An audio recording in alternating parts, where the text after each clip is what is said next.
Hi guys, எல்லாருக்கும் வணக்கம். நான் உங்கள் கணேஷ் காந்தி. இப்போ நம்ம பார்க்க போகிற டாபிக் என்ன அப்படின்னா, ஒன் கார்டு இந்த இன்வெஸ்ட்மெண்ட் ரிலேட்டடாக நம்ம அப்பப்போ சில வீடியோஸ் போடுவோம் இல்லைங்களா. ஸோ என்ன மாதிரி இன்வெஸ்ட்மெண்ட் பண்ணலாம், அடிஷ்னல் இன்கம்ஸ் பார்க்குறதுக்கு ஹெல்ப்ஃபுல்லாக இருக்கிற மாதிரின்னு சொல்லிட்டு. ஸோ அதில் கிரெடிட் கார்டு செக்ஷன்ஸும் சொல்லியிருக்கேன். நம்ம சேனல்லே போனீங்கன்னா பிளேலிஸ்ட்டில் பார்த்தீங்கன்னா கிரெடிட் கார்டுன்னு சொல்லிட்டு இதோ இருக்குது.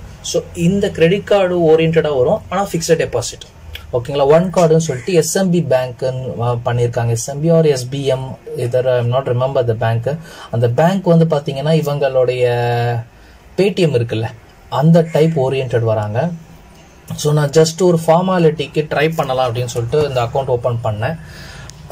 க்ரியேட் பண்ணுறதுக்கு கொஞ்சம் டைம் எடுத்துக்கிட்டாங்க. ஐ மீன் இந்த சிபில் ரிப்போர்ட்டில் இதெல்லாம் வந்து ஓடிபி வேறு ஏதோ ஒரு கிறிசில் சொல்லிட்டு ஒரு வெப்சைட்லேருந்து வரணும் அப்படிங்கிற மாதிரி டிலே ஆச்சு எனக்கு அந்த அக்கௌண்ட்லேருந்து வரத்துக்கு, ஓடிபி வரத்துக்கு.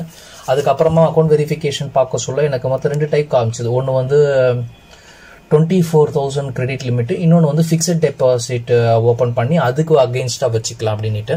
ஸோ எனக்கு திருப்பி அடிஷ்னல் சிபில் ஸ்கோர்லாம் என்ட்ரி ஆக வேண்டாம், சிபில் ரிப்போர்ட்டில் அதிகமாக எனக்கு ஸ்கோர் காட்ட வேண்டாம் அப்படிங்கிறதுனால நான் fixed deposit against credit card பண்ணேன். ஏன்னா ஃபிக்ஸட் டெபாசிட் அகெயின்ஸ்ட்னா நமக்கு வந்து சிபில் ஸ்கோரில் டிஸ்பிளே ஆகாது கிரெடிட் கார்டு இருக்குன்னு சொல்லிட்டு.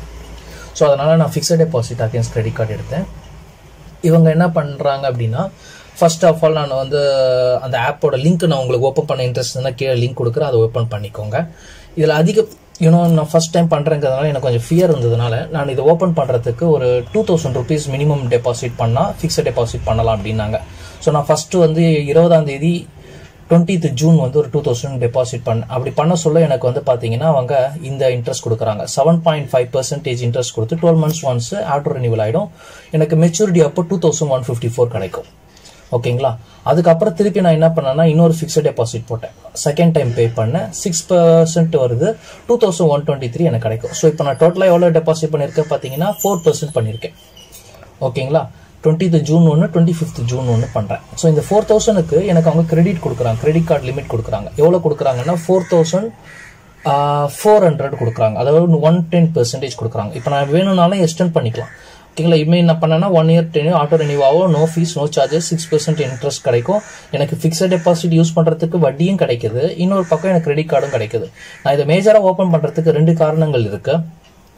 ஃபர்ஸ்ட் ரீசன் பார்த்தீங்கன்னா, ஃபிக்ஸட் டெபாசிட் மோஸ்ட்லி பார்த்தீங்கன்னா இந்த 6%, 6.25% யாரும் கொடுக்கல ஓகேங்களா. சீனியர் சிட்டிசனாக இருந்தாலே 6.5 தான் கிடைக்குது. ஸோ ஒரு சில பேங்க் ஃபினான்ஷியல் இன்ஸ்டிடியூட் 7.5 கொடுக்குறாங்க. ஸோ நான் அந்தளவுக்கு ரிஸ்க் இதுலையும் சரி எடுக்க வேண்டாம் அப்படிங்கிறதுனால நான் ஒரு ஃபார்மாலிட்டிக்கு 2,000 போட்டு பார்த்துருக்கேன். அதிகபட்சம் ஒரு 10,000 வரைக்கும் தான் வைப்பேன் இதில் ஓகேங்களா. ஏன்னா எனக்கு இன்னும் அந்த கான்ஃபிடென்ட், அந்த பெரிய கம்பெனிங்கிற நம்பிக்கை, எனக்கு அந்த கான்ஃபிடன்ட் லெவல் வர வரையும் நான் வெயிட் பண்ணுவேன்.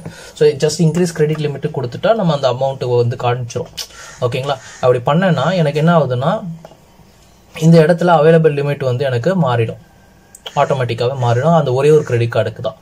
இதில் மேஜர் ரீசனு ஒன்று நான் இப்போ சொன்ன இந்த ஃபிக்ஸட் டெபாசிட் இன்ட்ரெஸ்ட், இன்னொன்று இவங்க கொடுக்குற கிரெடிட் கார்டுக்கு எந்த சார்ஜும் கிடையாது, 0 அக்கௌண்ட் ஓப்பனிங் சார்ஜஸோ, மாதம் வருஷம் ரெனியூவல் பண்ணணும்னு சொல்லிட்டு எந்த பிளாக் மார்க்கெட் சார்ஜஸும் கிடையாது. ஸோ நான் கிரெடிட் கார்டுன்றது என் ஃபிக்ஸட் டெபாசிட்டை திருப்பி நான் வாங்கிக்கிட்ட மாதிரி நான் ஃபீல் பண்ண முடியுது. இது இன்னொரு அட்வான்டேஜ். தேர்ட் அட்வான்டேஜ், நான் இதை யூஸ் பண்ணுறதுக்கு காரணம் ஃபியூல் சர்சார்ஜ். ஃபியூலில் வந்து பார்த்தீங்கன்னா நான் அந்த வண்டி காருக்கு டீசல் போட சொல்ல ஒரு 1,000 2,000 போடுறேன்னு வச்சுக்கோங்களேன். இந்த credit card, SBI credit card, Kotak கார்டில் என்ன பண்ணுவாங்கன்னா ஃபியூல் சர்சார்ஜ்னு சொல்லிட்டு ஒரு 20 rupees 30 rupees எடுத்துட்டு ப்ளஸ் ஜிஎஸ்டின்னு சொல்லி எடுத்துட்டு ரீஃபண்ட் பண்ணுவாங்க. ஏன்னா 3,000 rupees வரையும் நமக்கு வேலிட் இருக்கு அப்படிங்கிறதுனால அது ரீஃபண்ட் பண்ணுவாங்க. அப்போ என்ன பண்ணுவாங்கன்னா ஜிஎஸ்டி அமௌண்ட் தரமாட்டாங்க, வெறும் ஃபியூல் சர்சார்ஜ் அமௌண்ட் மட்டும் தான் பிடிப்பாங்க. இவங்க அந்த ஃபியூல் சர்சார்ஜ் மட்டும்தான் சார்ஜே பண்ணுறாங்க இந்த ஒன் கார்டு ஆப்பில், அதையும் ரீஃபண்ட் பண்ணுறாங்க. இப்போ நான் 1,000 போட்டேன்னா 1,010 ரூபாவா வாங்குற மாதிரி கணக்கு வருது. ஆனால் 1,000 தான் நம்ம அக்கௌண்ட்லேருந்து எடுக்கிறாங்க கிரெடிட் கார்டிலேருந்து, மீதி 10 ரூபாவும் ரீஃபண்ட் பண்ணிடுறாங்க. இங்கே ஷியாம்லா அண்ட் கோன் போட்டிருக்கு அது ஓகேங்களா. இதுவே நீங்கள் எஸ்பிஐலையோ இல்லை கோட்டாக்லேயோ டிரான்சாக்ஷனில் பார்த்தீங்கன்னா 1,015 ரூபான்னு வரும், 15 ரூபா 27 பைசான்னு வரும். அதுக்கப்புறம் அந்த 13 ரூபா 14 ரூபா ரீஃபண்ட் பண்ணிட்டு 1 ரூபாய் 27 பைசா வந்து ஜிஎஸ்டின்னு சொல்லி எடுத்துருவாங்க. ஸோ அந்த மாதிரி டிஸ்அட்வான்டேஜ் இதில் இல்லை. இன்னொன்று, ஃபாரஸ்ட் சார்ஜ் வந்து பார்த்தீங்கன்னா மற்ற கிரெடிட் கார்ட்ஸ்லாம் வந்து 2.5%, 3.5% வாங்குறாங்க. இவங்க வந்து 1.5% தான் வாங்குறாங்க. ஸோ அதாவது இன்டர்நேஷ்னல் டிரான்சாக்ஷன்ஸ் பண்ணுறீங்கன்னா உங்களுக்கு சார்ஜஸ் கம்மி. இதுவும் இன்னொரு அட்வான்டேஜ். இன்னொரு அட்வான்டேஜஸ் நம்ம யூஸ் பண்ண அமௌண்ட்டுக்கு பாயிண்ட்ஸ் கொடுக்குறாங்க. இதை நம்ம கேஷாவோ இல்லை பேக்கேஜ் ஆஃபர்ஸாவோ நம்ம யூஸ் பண்ணிக்கலாம். ரிவார்ட்ஸ் எல்லாம் இந்த ரிவார்டு ரிடம்ஷன்ஸ்க்குன்னு சொல்லி எந்த சார்ஜஸும் கிடையாது. என்னை பொறுத்த வரைக்கும் இது அதிகமான ஃபெசிலிட்டிஸ் இந்த கார்டில் இருக்குது. ஒரே ஒரு டிஸ்அட்வான்டேஜ் என்னென்னா எனக்கு இன்னும் அந்த கான்ஃபிடென்ட் வரல. இந்த கம்பெனி பெரிய இதுதான் ஸ்மார்ட் பேங்கிங் பை எஸ்பிஎம் பேங்க்னு சொல்லி போட்டிருக்காங்க. கிட்டத்தட்ட பேடிஎம்க்கு ஈக்குவலாக தான் பார்க்குறாங்க.